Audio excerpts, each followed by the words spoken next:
Welcome to our channel. Today we how to authorize with Clerk for modern WebAuth UI components. Quick tutorial step by step clearly. To begin authorizing with Clerk for modern WebAuth UI components, first, visit the Clerk website and create an account if you haven't done so already. Once you have an account, log into your Clerk dashboard to access your API keys. Navigate to the API keys section and copy your front-end API key. Next, open your project in your preferred code editor. Install the Clerk SDK by running the npm command in your terminal.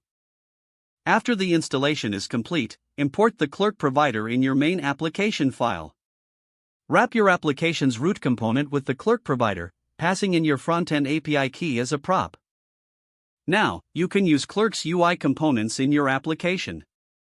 Start by importing the sign-in or sign-up component from the Clerk package where you need user authentication.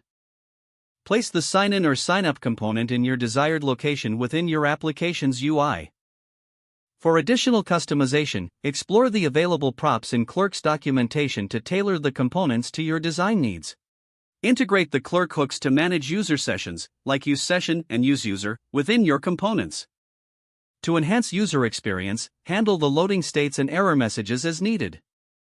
Finally, thoroughly test the authentication flow to ensure everything functions smoothly for your users. If the page does not load, refresh the browser or try again in a private or incognito window. Make sure you are using the correct email address, then retype it carefully to avoid small typos. If your password is not accepted, use the reset option and create a new strong password you can remember. Check your spam folder for verification or security emails, then complete any requested confirmation steps. Enable two-factor authentication if available to improve account security and reduce unauthorized access risk. After signing in, review your profile details so your contact information and settings are accurate and current. If you see an error message, note it down and try again after restarting your device and internet connection.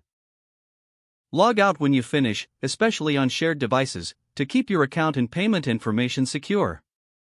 If the page does not load, refresh the browser or try again in a private or incognito window.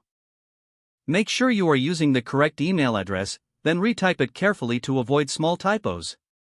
If your password is not accepted, use the reset option and create a new strong password you can remember. Check your spam folder for verification or security emails, then complete any requested confirmation steps. Enable two-factor authentication if available to improve account security and reduce unauthorized access risk. After signing in, review your profile details so your contact information and settings are accurate and current. Don't forget to like this video and subscribe to our channel for more step-by-step tech guides.